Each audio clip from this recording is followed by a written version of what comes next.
Son 3 décadas de destierro y desunión. 30 años de duro exilio, extranjero domicilio. Qué pena de son que canta mi errante generación. Saludos amigos de Cuba y su historia, parte de la programación en español de la WLRN, Canal 17, Televisión Pública. Mi nombre es Alberto Müller y en el día de hoy, Cuba y su historia, obviamente hace historia pura, historia grande además. Vamos a hacer 2 programas o 3 programas y este va a ser el primero sobre la vida del comandante Uber Matos, que obviamente es una gloria de Cuba. Tuve el altísimo privilegio de conocerlo, de ser amigo de él, de estar preso junto a él en la famosa galera 23 de la Cabaña. Y con nosotros hoy tenemos a uno de sus hijos, Roger Matos, que le damos la más cordial bienvenida en Cuba su historia. Uber, ¿cómo estás? Muchas gracias. Roger, ¿cómo estás? Muchas gracias, Alberto, por la oportunidad de conversar sobre mi padre y conversar sobre Cuba y su historia. Claro, claro. Bueno, porque tu padre, quien lo conoció, y yo tuve ese privilegio, tu padre es historia.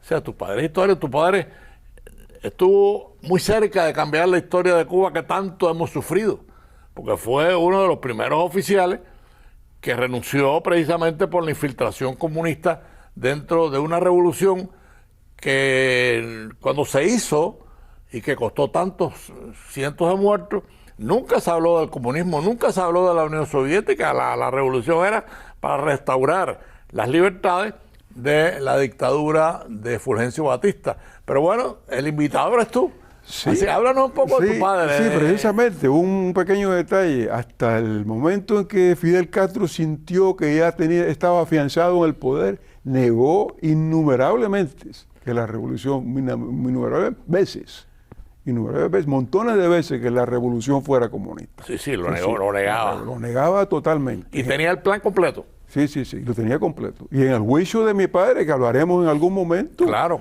Todo el Fidel Castro allí muchas veces negó, yo no soy comunista. Esto es una calumnia, lo que dice Uber Matos. Sí.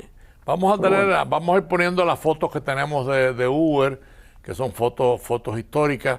Y por supuesto, ahí está Uber, ahí está tu padre con la foto personal. Pero ya era tu padre joven, ahí tendría... Sí. Mira, esa es la famosa foto del tanque. La famosa foto de la entrada a La Habana. Sí, la entrada a La Habana en el tanque, que después a tu padre lo sacaron de esa foto, lo borraron. Sí. En esa entrada a La Habana, ahí a la derecha está Camilo Cienfuegos, esa foto... Sí, es Camilo, Fidel y Uber. Las 3 personas que entran a La Habana... Bueno, ahí tienes a la familia, ahí está la familia Matos. Ahí esa foto fue poco después de salir de la prisión. Sí. Y esta es la foto del tanque otra vez, mira, con Camilo, Camilo, Fidel y yo no sé el que está atrás si es Universo, el comandante, el oficial que está atrás de Fidel, sí. Pero bueno, no se distingue perfectamente Uber, que curiosamente esa es la foto que históricamente después el gobierno saca a Uber y se quedan Fidel y Camilo. Se ocuparon de borrarla, pero en eso, Alberto, fracasaron. Sí. Lo borraron de la foto, pero no lograron borrarlo de la historia. Claro. Las familias cubanas, yo me encuentro montones de gente que me dicen, conocen el nombre, Uber Matos, mi padre, mi abuelo, mi tía, alguien me dijo, ese tenía razón. Bueno, yo te estaba contando antes del programa que nosotros teníamos con Salvá, Jorge Garrido, un grupo de compañeros universitarios de la Universidad de La Habana que hicimos un periódico. Y ese periódico circulaba sin problema, porque obviamente era un periódico universitario estimulando a los estudiantes a estudiar, pero llega el problema de Uber, llega la renuncia de Uber y obviamente Trinchera, que así como se llamaba el periódico, publica y critica la forma en que Fidel manejó la renuncia de Uber, porque en lugar de sentarse con Uber a ver sus preocupaciones, pues lo metió preso, o sea, lo carceló. Sí, Háblanos un poco de eso. Bueno, esto es octubre de 1959, la segunda renuncia de mi padre. Sí, porque hubo una primera. Claro. Esta es una renuncia más pública, ya en la carta que él le hace a Fidel Castro es una renuncia irrevocable, Sí. porque la primera renuncia es en julio de ese año, inmediatamente después del golpe de Estado que Castro le había dado al presidente Urrutia. A Urrutia, ahí. Porque eso en Me acuerdo realidad fue una perfectamente maniobra sucia y se le puede llamar un golpe de Estado, ¿no? Una cosa... Sí, es que es lo que era. Con el teatro de Fidel Castro, yo renuncio, yo me voy. Bueno, las cosas que Fidel Castro hizo para echarle A Urrutia. a Urrutia, el pueblo, sacarlo del poder. Mi padre en ese momento, ya descontento por la infiltración comunista que veía en la fila del ejército rebelde, mi padre presenta su primera renuncia. En realidad, yo creo que en los primeros, después de 2 o 3 meses, ya empiezan los conflictos y las conversaciones en privado sobre el problema de la infiltración comunista. Y Fidel Castro siempre se niega, siempre dice, tú no puedes creer que yo sea comunista. Esos son el Che y Raúl coqueteando con los comunistas. ¿Tú crees que tú no tienes confianza en mí? Pero bueno, ese tipo de cosas. Mi padre se convierte en un individuo a quien otros oficiales y otra gente acuden a él para que hable con Fidel sobre el problema de la infiltración comunista. Yo recuerdo en esa época, Roger, qué bueno que tú lo hayas mencionado. Yo era un amigo del comandante Armando Fleite, que tú lo conociste del segundo frente de la Cámara. Y hubo una conversación con Fidel, Armando Fleite y Fidel. Había otro comandante, parecida a la que tú acabas de contar entre Uber y Fidel. Sí. Y Fidel le dijo lo mismo, no, aquí los únicos comunistas son el Che y Raúl, pero confías en mí que yo de comunismo no tengo nada. Esta revolución es humanista. Es humanista. Y resulta que la tradición estaba perfectamente ya perfilada. Sí, hay un momento en que mi padre, que no es ningún tonto, un hombre, profesor de historia, un hombre culto, un niño chiquito, se da cuenta y lo pone en la carta. Nada de esto puede estar ocurriendo sin que tú estés dirigiendo. Sin que tú lo autorices, claro. Lo autorices. Porque venían a Camagüey, mi padre estaba de jefe del segundo distrito militar en Camagüey, venía un capitán de La Habana, de algún lugar, lo ponía en un lugar, lo ponía en alguna posición burocrática, un miembro del Partido Comunista, un individuo que no tenía ninguna historia revolucionaria. Mi padre lo echaba, regresa a La Habana, regresa a Matanzas, regresa donde te mandaron, y se quejaba con Fidel. Y se repetía el episodio, ese es el Che, ese es Raúl. Sí, le echan yo te necesito para que me ayudes a prevenir estas cosas. Hasta ahí llega la demagogia. La demagogia y la hipocresía de este... Eso mismo le dijo él a Armando Fleite. Sí. No, además, yo a Fidel, si el Che sigue con eso, lo meto preso. Oye, eso. Y a Raúl le doy una patada, no digo la palabra, pero le doy una patada y lo saco. Pero era todo lo contrario, él estaba de acuerdo con todo eso. Sí, públicamente, ante los comandantes, por lo menos ante mi padre, Fidel Castro hasta despreciaba a Raúl, hablaba de Raúl con cierto menosprecio. No, ese es Raúl, no te preocupes, Raúl está allá en Oriente, Raúl no cuenta. Ese tipo de cosas, ¿no? Y Raúl estaba fusilando en Oriente a troche y moche, acabando con Oriente. Acabando. Sí. Ahora, llega la segunda carta, que la segunda carta es la más conocida porque él la hace pública, y esa es la que produce ya su envío el envío de Camilo al campamento y meterlo preso en Isla de Pino. Háblanos de eso. Bueno, yo soy testigo de la llegada de Camilo, del encuentro entre Camilo y mi padre, de la poca gente que pueden estar vivos hoy que pueden hablar de esto. Yo me he dado cuenta que Fidel ya estaba esperando, él ya sabía que era inevitable un choque con el comandante Uber Matos. Mi padre, ya Fidel se daba cuenta, me va a dar un dolor de cabeza en cualquier momento. Y hay que eliminarlo de alguna forma, ¿no? La renuncia le permite a Fidel una conspiración perfecta. Para mí genial.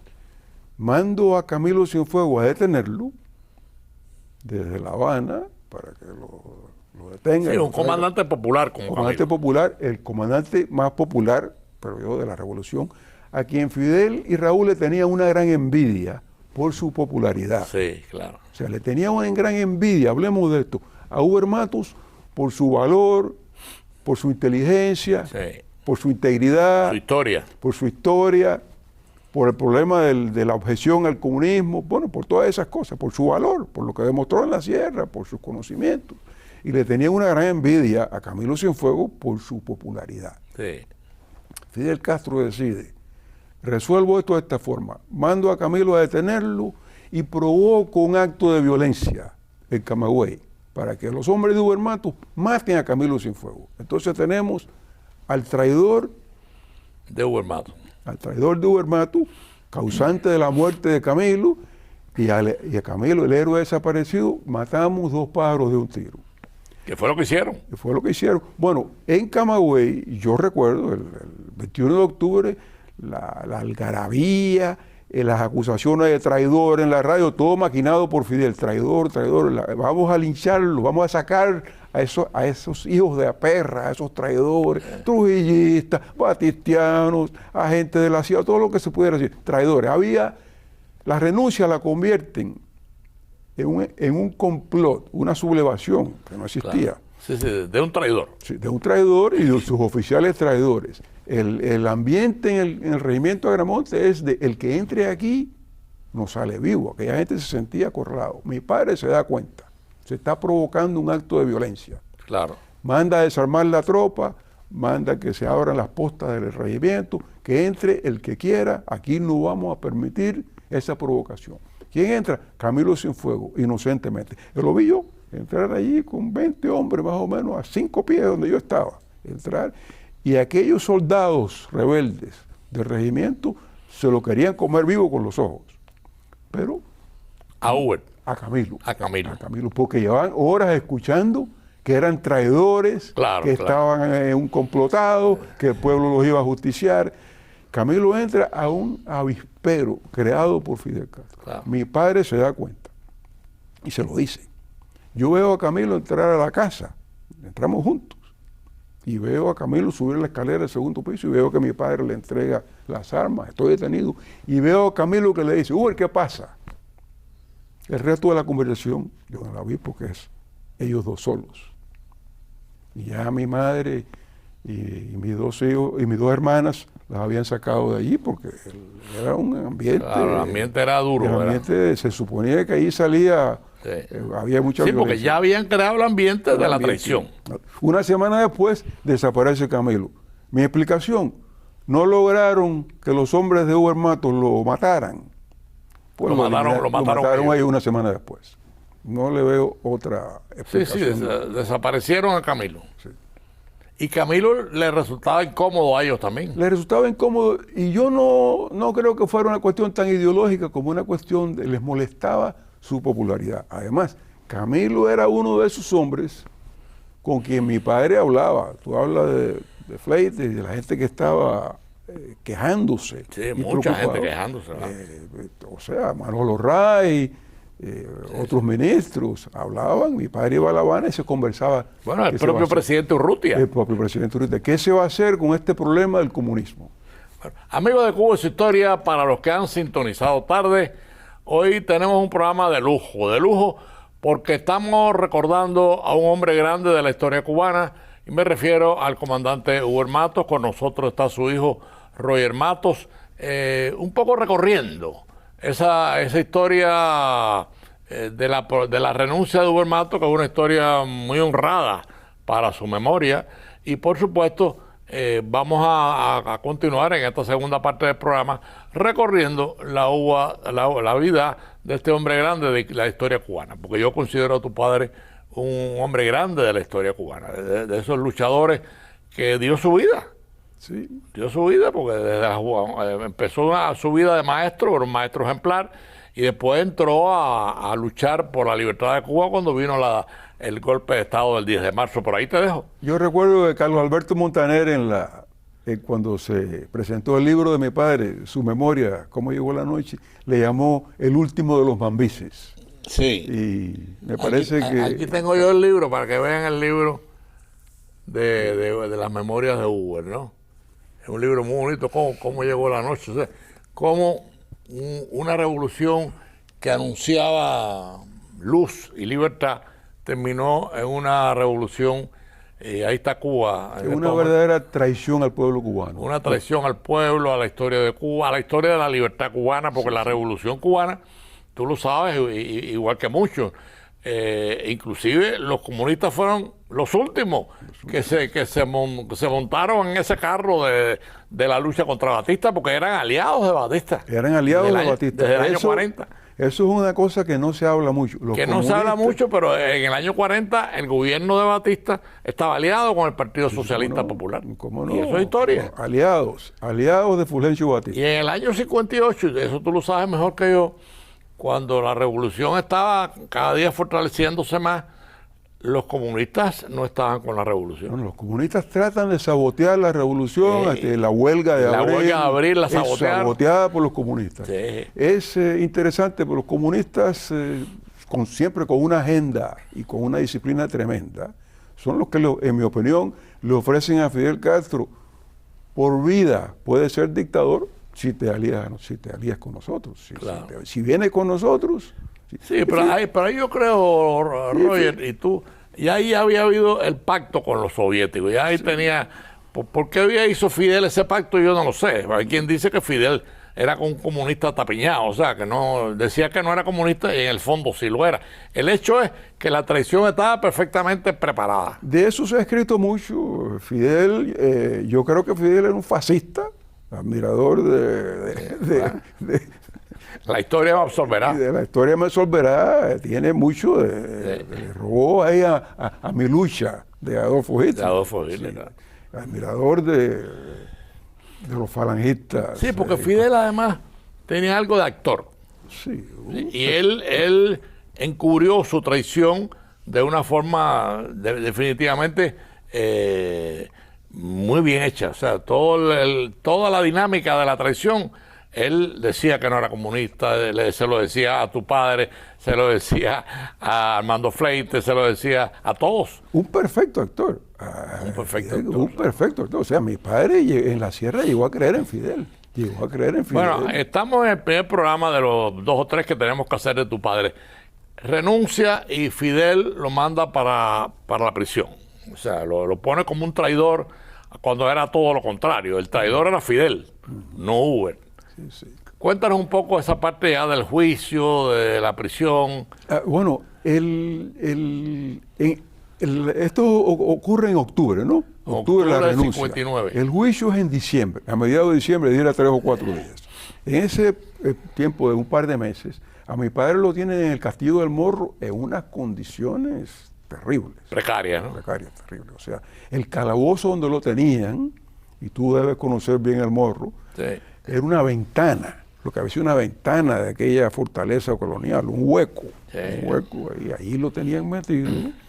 Allí le pusieron un televisor enfrente para que viera a Fidel Castro pidiendo paredón para Hugo Matus, frente al Palacio Presidencial, con miles y miles de personas gritando paredón, paredón, paredón, para apabullarlo. Para ofenderlo.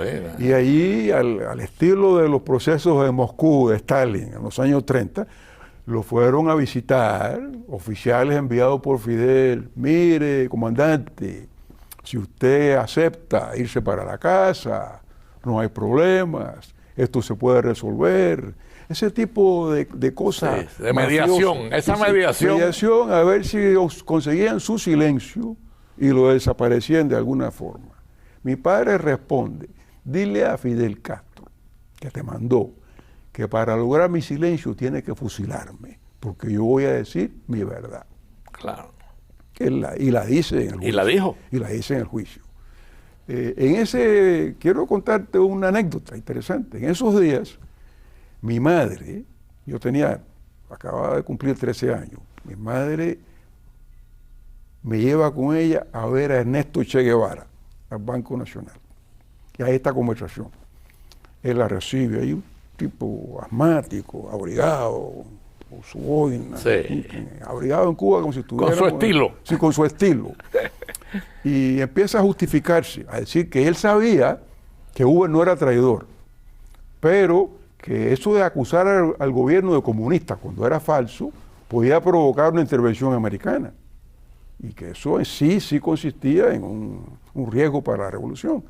Entonces mi madre, una mujer, una muchachita de Manzanillo, de 30 y pico de años, increíble mujer. Pero muy tranquila. Sí, muy tranquila, muy segura de sí Muy misma. segura, ¿eh? Muy segura. Recuerdo mucho de tu madre. Le dice, mire, comandante Guevara, yo no vengo aquí a discutir ni a defender ni a litigar el caso de mi esposo. Yo lo que vengo es a pedirle a usted, a mi esposo lo tiene en estas condiciones, y le describe el calabozo terrible donde está, a que lo ponga en una celda con sus compañeros, los oficiales de Camagüey que fueron detenidos. Sí, que estaban en... 20 oficiales. ¿Estaban en el Morro? o Estaban en el Morro, ¿En el Morro? en una celda normal. Normal, claro. Para En una galera. Una galera para un montón de hombres. Sí, yo me acuerdo del grupo, ¿eh? Entonces, Guevara se ofrece, se compromete. Mañana mismo estoy yo en el Morro. Y mañana mismo Uber lo sacan de ahí y lo ponen con sus compañeros. Usted tiene razón. Y nos ofrece llevarnos al hotel en La Habana. Mi madre, yo no me daba cuenta. Guevara me echa el brazo aquí en el hombro. No te preocupes. Vamos, yo los llevo al hotel. Vayan conmigo. El carro, un Rolls Royce, que sabe yo a quién se lo habían quitado. Se lo habían quitado. Y mi madre dice, no, nosotros vinimos en guagua, como decimos los cubanos, al autobús. Y se fueron en guagua. Y nos vamos en guagua. Y, no, pero señor, no, nosotros nos vamos en guagua. Y yo me di cuenta, ella no se va a dejar retratar, es mi. ¿Y después qué pasó al día siguiente? No fue al Morro. Ni lo movió. Mi padre siguió en las mismas condiciones. Yo no sé si era hipocresía y mentira de Guevara, claro, o simplemente que Fidel lo interrumpió. Digo, no, eso no puede ser. Sí. Esa parte no. Bueno, mi padre, yendo al principio, ¿no? Quiero virar atrás un momento. Mi padre era un profesor de historia, un maestro de escuela en Manzanillo. Se metió en la revolución por defender la libertad por defender la libertad de Cuba. Lo que lo motiva a él, igual que a muchos cubanos jóvenes de su generación, es el golpe de Estado del 10 de marzo de 1952. Que cambió los destinos de Cuba. Y provocó el principio de todo esto que tenemos, de todo este desastre que hay en Cuba, ¿no? Además que se ha convertido ahora en un colapso. O sea, Cuba está colapsando porque no tiene nada, ni comida, ni medicina, ni agua, en fin. Pero bueno, ese es otro tema. Sí, el fracaso del sistema Hugo total. Mato, que es una gloria de Cuba, está en el Morro, detenido. ¿Y cómo es el proceso después para llegar al juicio? Bueno, el proceso, después que mi padre se niega a todo tipo de componenda. Sí, de componenda, y dice, no, yo voy a hablar mi verdad. El juicio que ocurre en el teatro del Campamento Militar Colombia, que le pusieron Ciudad Libertad, ¿no? En ese juicio que lo llenan de oficiales, de la Marina, del Ejército, para dar un escarmiento, para que vean lo que le pasa a quien se atreva a cuestionar al máximo líder, ¿no? Claro. Una vez más, si vemos en la historia, ahí está una imitación a Hitler, lo que hizo Hitler con los oficiales que se atrevieron a tratar de salvar a Alemania, una situación muy difícil. O sea, el juicio lo transportan a él y a sus oficiales, a mi padre y a sus oficiales, desde el Morro hasta a Ciudad Libertad, Libertad, Colombia. Cuando llegan ahí, una cosa inesperada, hay unos cientos de soldados rebeldes afuera del teatro, 100 o 200, y algunos civiles que cuando empiezan a bajarse, mi padre y los demás, empiezan a aplaudirlos. Sí, yo me acuerdo de esa anécdota. Sin cesar, hasta que el último de ellos entró. Eso ocurrió el primer día, no ocurrió más. A toda esa gente lo detuvieron, lo licenciaron. No los llevaron al segundo día. Sí, esos fueron eliminados inmediatamente, ¿no? De las Fuerzas Armadas. En el juicio, y podemos hablar con más detalles, Fidel queda muy mal, porque se encuentra con un hombre con educación, con conocimiento, convencido de lo que estaba ocurriendo, de que tenía que decir su verdad, claro. O sea, tratando de alertar al precio que fuese había que decir la verdad. Decir la verdad. Nos quedan 4 minutos, así que vamos a tratar de terminar esta idea. Bueno, y después en el segundo programa seguiremos con... Bueno, pues ahí ocurre una serie de careos entre Fidel Castro y mi padre, y Raúl Castro y mi padre. Raúl Castro ataca al abogado de la defensa, de una forma absurda. El abogado le dice, comandante, yo soy admirador suyo, con un tremenda sarcasmo, yo soy admirador suyo, pero el acusado es el comandante Huber Matos, no soy yo. Y Fidel, insistiendo en que yo no soy comunista, mi padre lo rebatía, sacaba Castro todo tipo de trapos sucios, todo tipo de detalles y cosas, todos esos datos, las anécdotas que Castro quería sacar, mi padre las recordaba perfectamente y las rebatía uno por uno. Fidel quedó muy mal, muy mal. Y al final del juicio mi padre hace una defensa suya, habla por largo rato, con mucho detalle. ¿Y qué ocurre? Que aquellos oficiales que habían traído para que vieran un escarmiento, se paran y lo aplauden. Y Fidel Castro cogió miedo. No estaba todavía suficientemente consolidado en el poder para fusilarlo. Decidió, lo destruimos en prisión. Ese es el resumen para mí. O sea, que esa situación evita que lo hayan fusilado. Sí, y que en Camagüey, en Oriente, la gente contestaba el teléfono diciendo, Huber Matos no es traidor, dígame, ¿en qué puedo? O sea, había no estaban consolidados todavía en el poder lo suficiente. Sí, no, y además yo creo que una Cuba conmocionada por la traición de Fidel Castro, Huber se convierte en una figura icónica. O sea, Huber se engrandece con el juicio. Digo, yo lo veo así en mi interpretación. Bueno, ¿no? Yo considero eso uno de los errores de Castro. De Fidel Castro. Ahí es donde lo voy a destruir y al contrario, en vez de destruirlo, Roger, nos quedan 2 minutos de este programa. Yo te planteo en la próxima, el segundo programa, pues continuar un poco con el juicio y después la prisión de Huber, porque después hay una etapa muy bonita que es cuando Huber sale de la prisión y viene Cuba democrática. Sí, Cuba Independiente Democrática. Cuba Independiente Democrática, que es la organización que él hace, y por supuesto que tuvo una trascendencia grande también. O sea, este es el plan que vamos... Y que está muy activo en Cuba hoy. Ah, bueno, pues mire, en el segundo programa vamos a terminar los detalles del juicio y después el sufrimiento de la prisión y el final de Cuba Independiente Democrática.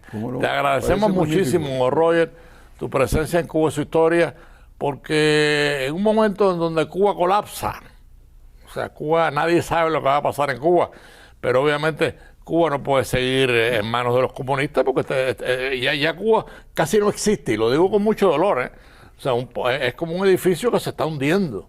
Entonces, en la próxima Cuba, la memoria de un Huber, de un Pedro Luis Boitel, de Virgilio Campanería, el estudiante que gritó viva Cuba ante el fusilamiento. O sea, esos hombres grandes van a ayudar a concientizar. Te agradecemos mucho tu presencia en Cuba, su historia. Y amigos, nos vemos el próximo domingo a las 4:30 de la tarde. Y gracias a Roger Matos por estar con nosotros. Gracias, Alberto, por la oportunidad. Son 3 décadas de destierro y de